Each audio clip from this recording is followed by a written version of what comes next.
Hey folks, Nick Tuckert here with the Historical Fencing Guild. Before we get into the program, got to pay some bills. First and foremost, we're made possible with the support of our good friends over at the Independent Creator Directory. That's IndieCD.org, your one-stop shop for the best of the brightest authors, artists, and musicians. We're also made possible by sales of the Simple Sword, the Fighting Axe, and the Simple Spear, all part of our ongoing series of Western martial arts manuals designed to help you go from having never handled the sword to teaching the art to others. But most of all, the list of the people scrolling at the bottom of the screen right now are my amazing Patreon members. These are the folks who lend me a small portion of their funds to be able to keep buying gear, equipping others, picking up things to review and research, and just help me keep this organization I run afloat. I am eternally grateful to you guys. Without you and your support, I could not do what I do. Now, we have a lot to talk about this week, and I'm going to try to get through it because we are experiencing some bad storms are coming in, so this may be a short stream. My son is also rather ill, and I may be required to give assistance there. Necessary part of being a dad. I hope you all understand.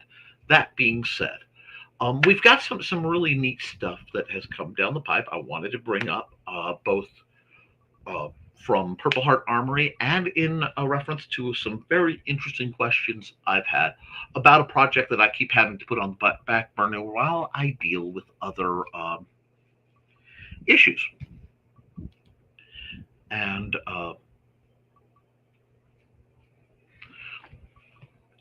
I'm a librarian. I was a librarian, that is. I'm a centralist. If that offends you, that's okay. Constitutional centralist. If it violates the Constitution, I am opposed to it. Doesn't matter which branch that has to do. I like your shirt. Thank you. Yeah. Okay. What I do, and since we've got some new people, I've been teaching people how to learn the basics of Western martial arts, regardless of their age, health, race, whatever, for the last 25 years. And I've been doing it basically free. I've written several books on the subject, and I believe in helping people gain confidence through the pursuit of Western martial arts. I've worked with a lot of women who are sexual assault survivors, a lot of people who are suicide survivors, a lot of people who are PTSD veterans looking to ratchet down the aggression as opposed to the others. So a lot of what I've done is help non-traditional students. I've trained a blind person to sword fight. I've trained people with physical limitations. I myself walk with a stick because of some assorted issues that were not made any better by a number of motorcycle wrecks. But every week I come on here, we talk about low-cost training gear. We talk about low-cost equipment. We build each other up. That's my jam. Now, if we go over to Purple Heart Armory, because there are a couple products that came up that I wanted to mention that I saw, because I do check frequently to help find and review products for Western martial arts. Let's see. We're just going to go over here. I'm very excited to see this because this looks like it's going to provide very good hand protection at a reasonably low cost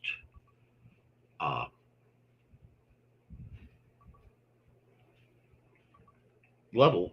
We're looking at $60 because it's got that additional wrap guard, which for sword trainers is not bad. We also have the range of the lighter, quality short swords that are going to lock into your grip.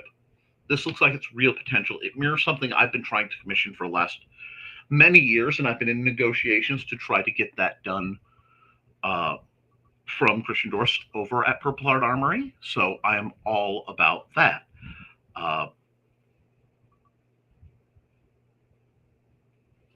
The only way we're going to be able to have new fencers and new swordsmen, swordswomen, swords whatevers, is if we train and provide equipment that is actually affordable. And because Purple Heart Armory, especially this line, is made in the United States and in Texas, actually, I'm really proud to highlight them whenever I can. Now, I'm all about making your own gear, but sometimes really great quality things can be purchased and save you a lot of time and effort. So we're going to be keeping an eye on this, depending on how my funds wrap around after my coming game conventions that I'll be working. I will be looking to possibly get one of these if they don't have my custom rig coming down the pipe, because I usually have to buy gear in sets of 4 at least. So for me to buy, yes, I make tabletop tactics games and RPGs, role-playing games. I've designed a couple for small independent comics, and my tabletop tactics game, Big Snoppy Robots, is available over on Amazon. I have dabbled in trying to do video game design, but I'm not really good at coding. So like board games, have you ever heard of Battletech? Let me think. Warhammer 40K, games like that, or again, games like Dungeons and Dragons. I have worked on some all one-pack board games, but they haven't done well. So we're just going down the line. So yes, that's what I do. Like collectible miniature games, and you can actually go to Cyberpunk. Cyberpunk is a great game. But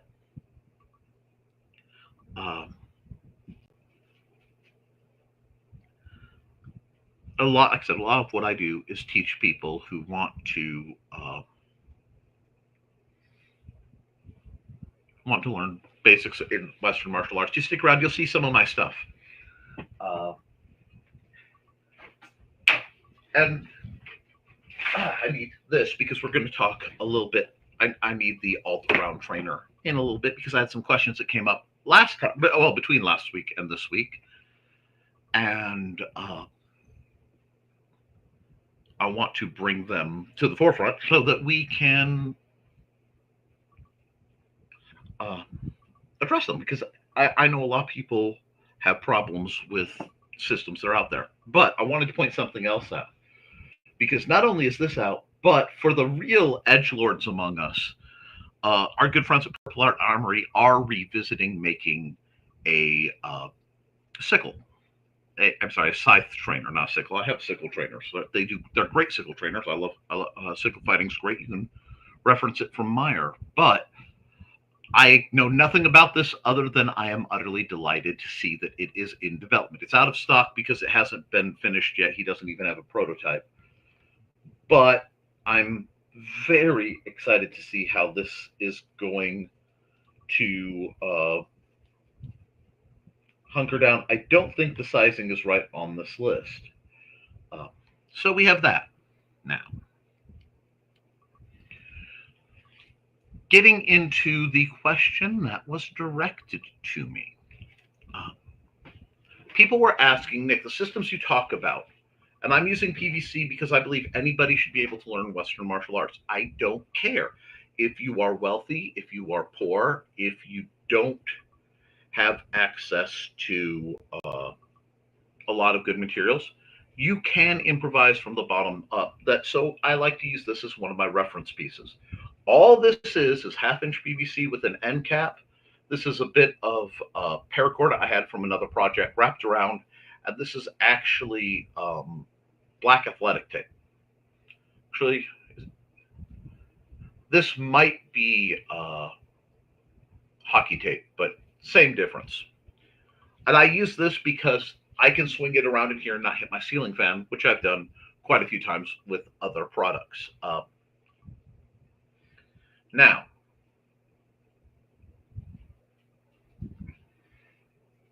the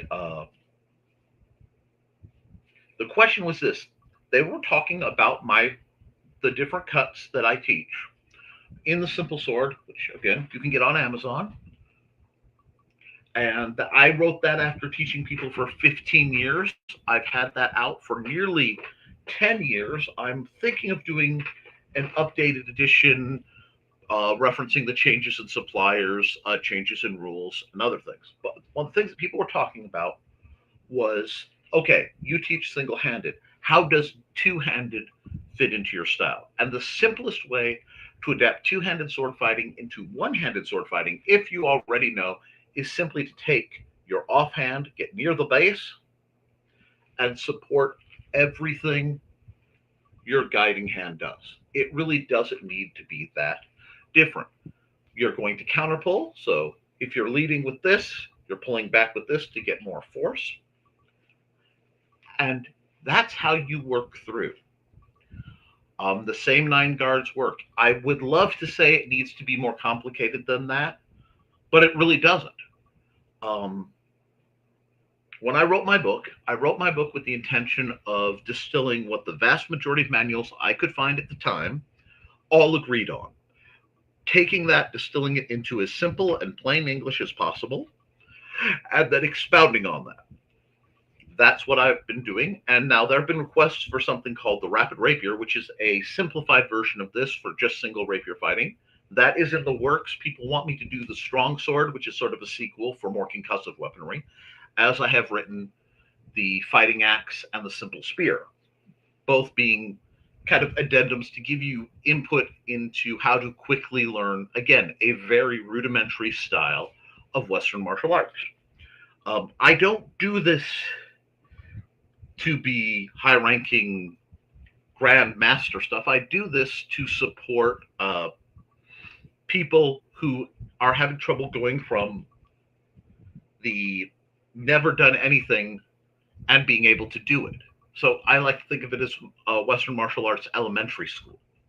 It teaches you a style that you can adapt towards almost any other style.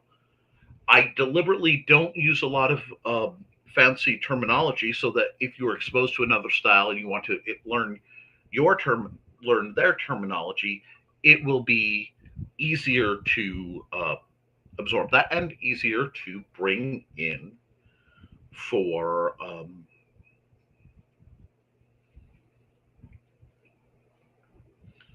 the purpose of just learning it without getting caught up in the vocabulary. That's why with this I can also recommend, if you want to learn how to use an axe a lot of times is simply about learning how to slide your grip down the shaft. Learning a spear, you're still only going to grab a spear not much farther than this. So I can demonstrate the 2 basic spear strikes with this same length of stick. It's very good for basic understanding in an enclosed environment. We all need to work towards building a better way. And that's only going to improve from improving ourselves. There's a lot of cruelty in the world. There's a lot of anger in the world. There's a lot of fear. And one of the best ways to do it is to build your confidence and competence. So that's what we're doing here. I normally have a pretty packed house. It's pretty quiet today because I was late getting in. So this may not run a full-length show, and that's okay. But what's important is figuring out what works for you and what can be used to keep you safe in a ever-changing landscape. Because right now there's a lot going on, and I don't want to see anybody hurt. So the only way to prevent people from being hurt is to try, whenever possible, to teach practical, reasonable systems of defense. and while looking at historical examples. Um, However, we review gear and we review different books and methodologies. Normally, I have a lot of questions coming in by this time. Not really having that tonight, which is okay. I know the storms are kicking up and a lot of people are rather tense, not bothered. Um, but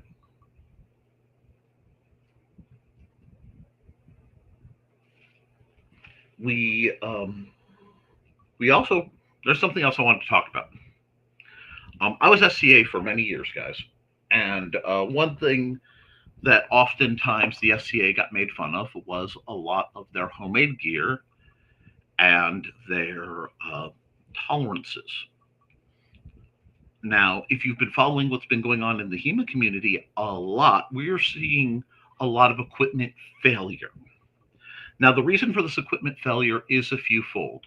Part of it is there are a lot of people who equate force with skill.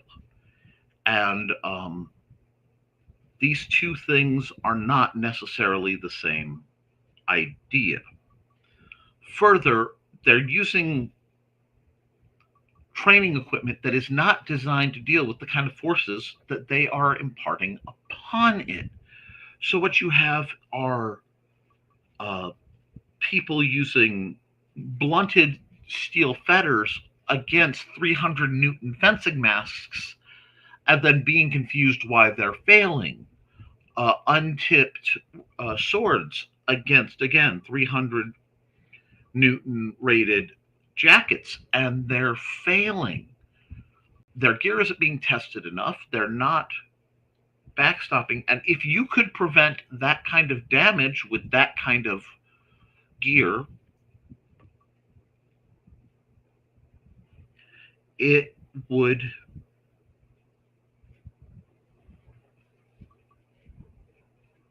be it would make what they did historically with the plate mail and stuff unnecessary. Now, I love plastic gear. I love HDPE both for weapons and for armaments, but you still have to have balanced arms and armor. So if you are having training swords, if your training swords are plastic, your gear can be plastic. Okay? If your training swords are metal, your gear should be far more metal. It needs to be a much heavier grade of gear. You need better protection. You need gorgets that don't just block and prevent throat shots, but actually lock in and support the neck to keep severe blows from striking.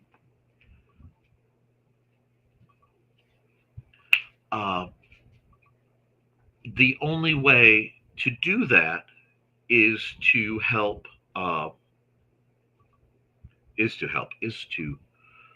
research and acquire gear that matches what you are throwing.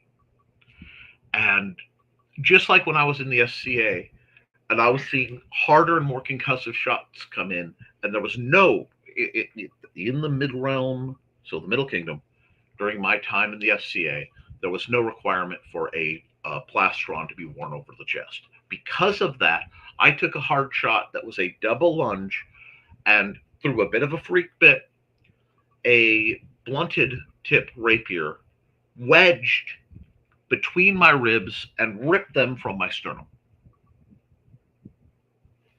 This caused me life-threatening injuries that I didn't even realize I had. I just thought, wow, I'm kind of weak today. I was very fortunate that they didn't puncture my lungs. And it's something that stayed with me. So you need to make sure your gear is at a minimum to deal with what you are training in. You also have to train in calibration, guys. And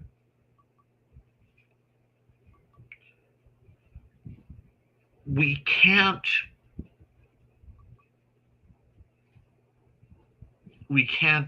overvalue the importance of being in control of yourself and your weapon at all times. I can move at full speed, okay, with just about any trainer I have. Just about. There are a few that I won't fight that way because of this. With cloth armor and safely fight dang near anybody, unless they are truly reckless. Hello, Dark Moon.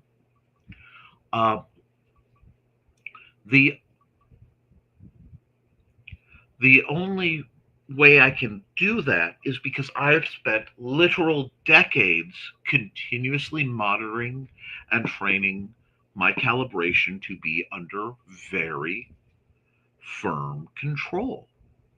And that's what I want.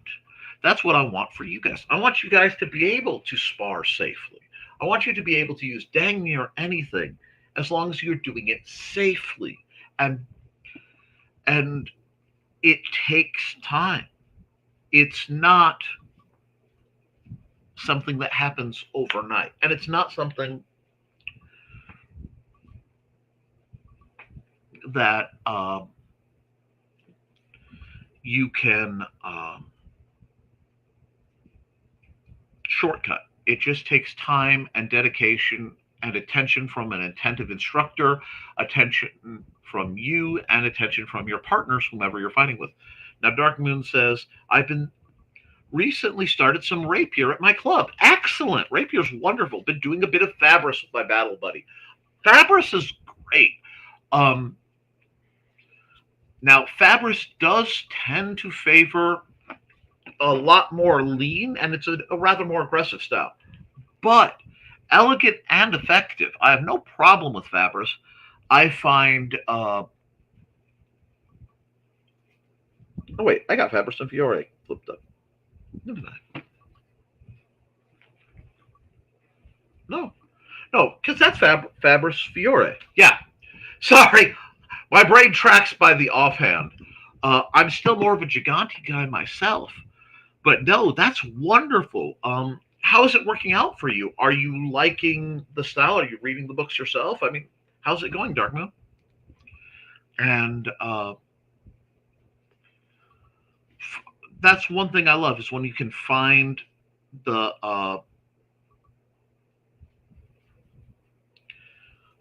sword masters that resonate with you, and then you can deep dive them. And I'm really glad to hear you're at a club where they have Fabris as something that you can participate in, and that you're able to do it with your battle buddy. That is really, really just a wonderful resource, and it does my old heart very good. So, what types of swords are you using? Do you know what brands you're running, or what style? I'm just curious to see who's playing what, because I've been watching the like I said, I've been watching the HEMA systems come out, and the way some of the jackets are failing and a couple of the weapons have been failing. I'm rather attentive. So let me hear, if you don't mind sharing, what if you know what brands you've been engaging in. There was something else I wanted to bring up today.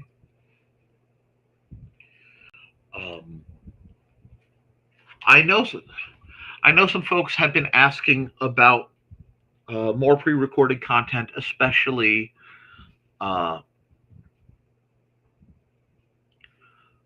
building your own materials. So I do need to shoot some videos about that.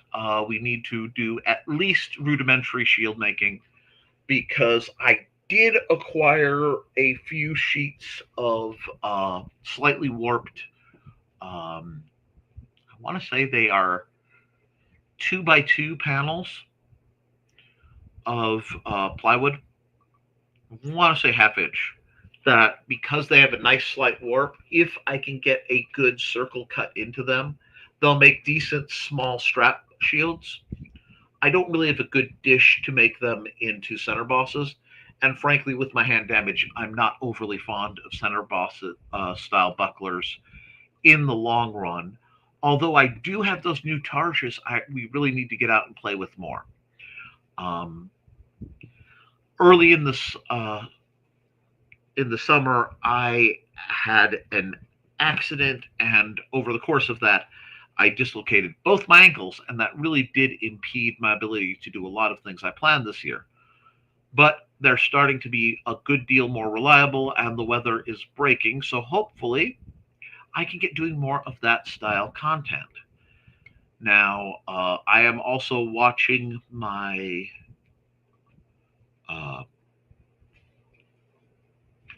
my net meter telling me how good my signal is, and it is dropping really low. So I would like to know, guys, if I am roboting or freezing up, let me know, and I will try to call it so that I can actually cancel the stream. Because if I have to do that, unfortunately,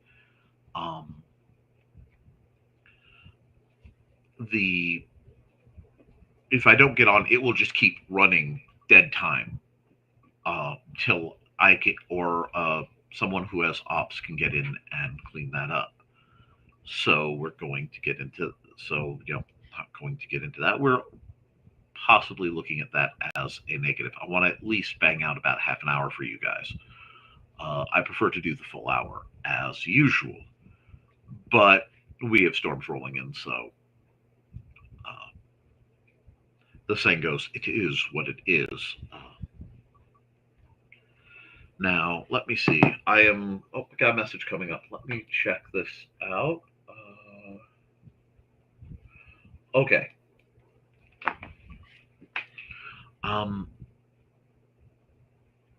The question that came through is from my buddy Sterling, asking, what should you start with offhand? Okay, this is great.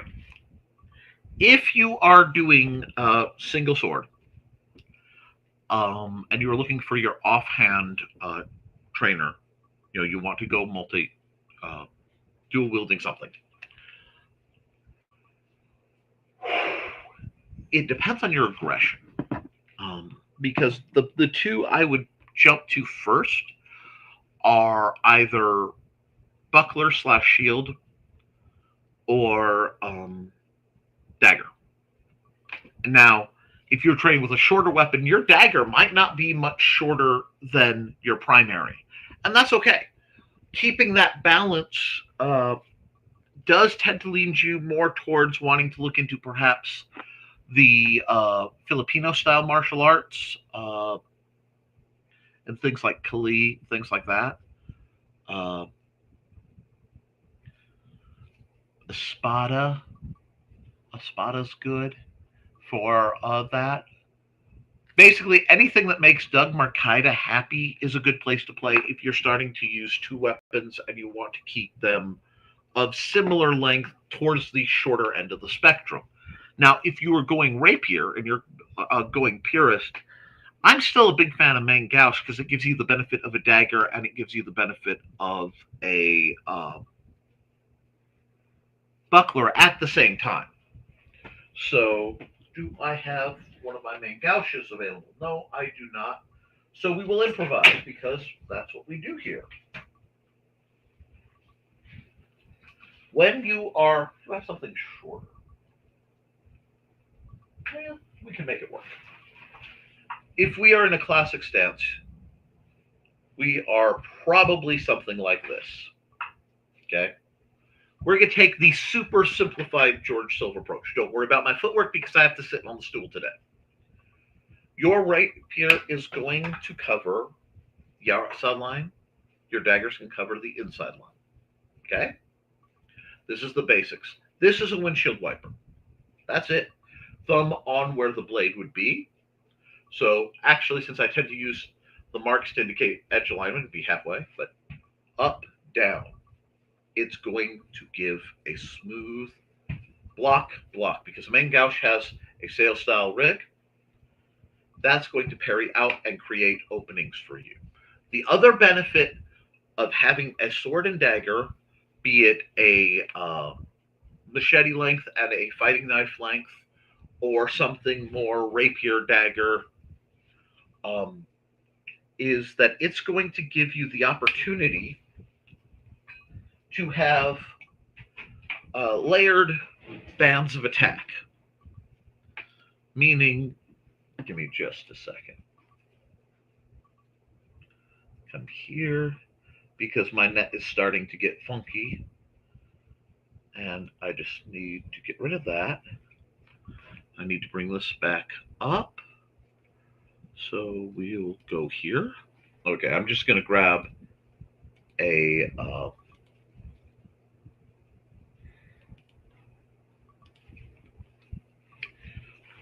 whiteboard just to explain what we're working with.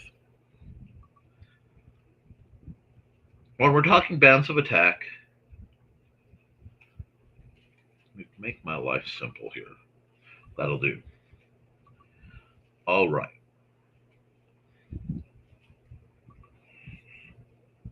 We are looking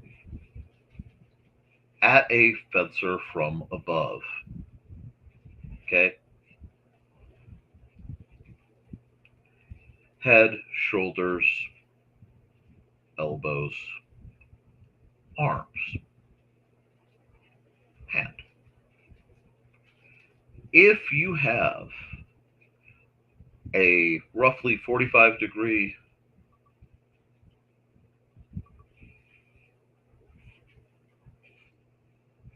just giving you an opponent here,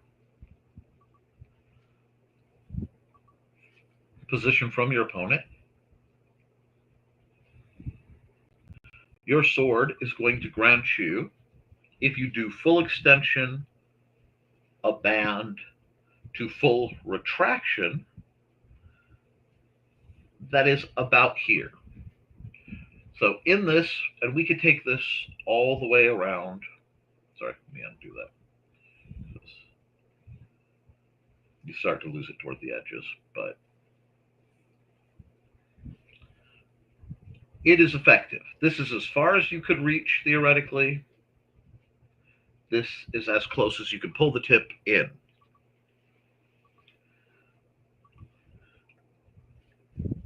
This is very effective. Now, if red is, oops, I gave him a little longer sword than I should have, is about here, and they get within this area in here, you start to run into a real problem with the rapier, because then you have to do a draw cut or a concussive cut with not a lot of leverage to get it done. So you either have to do an offhand parry, and I'm going to give, you're either going to have to block with a shield, bring it online, block with the hand,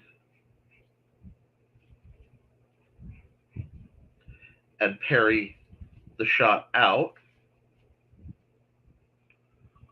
But if you have the dagger,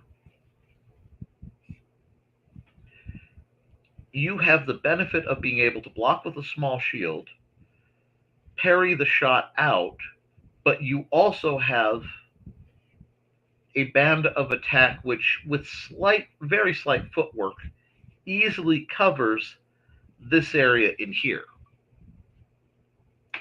So what that does is that gives you the ability to control the space nearer you much safer. It also gives you the ability to entangle a weapon and counter. So the trick with all this, for me, I find the dagger to be, especially dagger with a Mangausch rigging, to be far more versatile and far more effective towards giving you a layered defense. Now, that doesn't mean you can't strike with a buckler. I'm in the middle of renovating my office. So I don't have the reference material, I really need to be able to demonstrate everything I want to talk about today. And it is annoying me to no end. Uh, there are workarounds. Now, part of the workaround you can do is something like this. This is a saber style rapier. This is a Zen Warrior Armory 30-inch rapier blade. It's one of my favorites, actually. Not my absolute favorite, but that's tucked away because it's getting retired. But up close, you can come offline and do much more saber style blocks, giving you more protection. And you can easily turn those into snapping concussive cuts. But you also have a very aggressive guard. So if we are looking less dignified and more actual fighting for your life, this becomes essentially a knuckle duster, which is why you'll find most of the swords I prefer to fight with have the capacity to double as a knuckle duster, even if it's frowned upon in any given organization. It's a tactical system you want to have access to. That's also why pommel strikes can indeed are your friend in, again, uglier debates. Now, this to me is one of the favorite styles of swords. Ironically, this is very close to where a lot more later period swords evolved to your cutlasses, your hangers. If you narrowed this guard down, it could easily fall in the realm of a Dussac style weapon. And understanding the versatility of what you are wielding for versatility of emergency application helps, because that puts this very close to a lot of the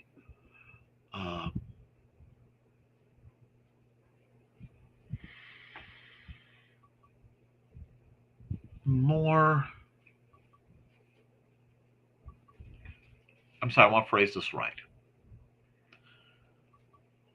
A lot of the more practical side of things, which is one of the things I run into a little bit with a lot of the manuals and a lot of the mentality. Not all of them, but many of them assume that you are in a duel situation. And a duel, much like any sporting fight, is governed by certain rules and expectations. There are outside entities there to preserve the dignity of the exchange. And there's an expected amount of decorum.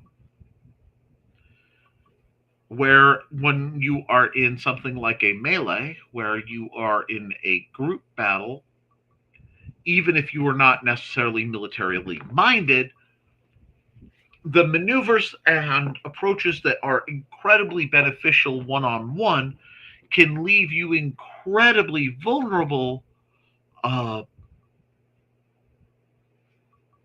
against multiple opponents. So I think it's better, and this is me, you're all more than welcome to disagree, to work from the most practical mindset first. And then if you choose to specialize, you specialize towards what will work. Now,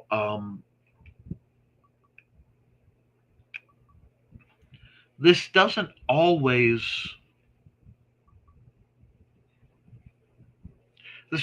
serve to grant perhaps what we want.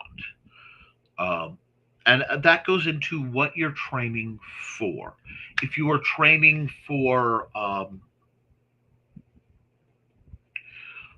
practical and reasonable self-defense that can be layered, that's different than if you're training for historical understanding, or if you're involved in a LARP or whatever. So it really boils down a lot to what are you trying to get out of it. When I was heavily SCA, I was much more, heaven help me, authenticity minded. Um, Now I sort of find myself looking for what works. Um, because as I've aged, I find it's far more about the mechanic than the wrench as an approach to both equipment and as approach to mentality. If you know what you're doing, you know your reach, you know your timing, you know your reach, your timing, your ranges, understanding your opponent's ranges relative to your own. Uh, you will do far better than somebody who's focused on perfecting a specific stance without focusing on the application. Fabris is. I'm sorry, I keep looking at this and going, Fabris. It has been a long time since I've sat down and read Fabris. I may have to do that in the near future. I've spent so much time going over my own notes and working with the different students. I can't remember the last time I sat down with my copy of Fabris and read his stuff. Thank you. I need to look back into it. It's a very enjoyable aspect, and as it's getting colder, it's getting break out the manuals time and refresh my tendencies. But right now, I am having. I don't know if I'm still broadcasting okay because I'm getting my monitor's dropping out. So let me see. How many viewers do I have? I have a couple. Okay, guys, I'm trying to hold out for you guys, but I'm getting warnings. So what I am going to do, yeah, guys, I'm sorry to call it short. I want to be able to get out before the my net flickers any worse. I honestly don't know if it's affected my stream or not. So I will record something extra special to make up for this later in the coming week. I will. I also want to give you guys a quick notice because I need to wrap up. That there will be a stream the 24th. There will not be one Halloween night because I actually will be tending. I'll be out of town. I have a gaming convention I need to go out and prep for, and that's one of my day jobs. So that's something I'm going to have to do. I want to thank you guys for coming out, and I want you guys to remember to please keep your guard up and your eyes open, and be kind to yourself and each other. As always, thank you for supporting your local swordmaster. I will be back with more, but yeah, I'm seeing this get. I'm getting Wi-Fi warning, so I gotta go. So I will see you guys very soon. Toodles.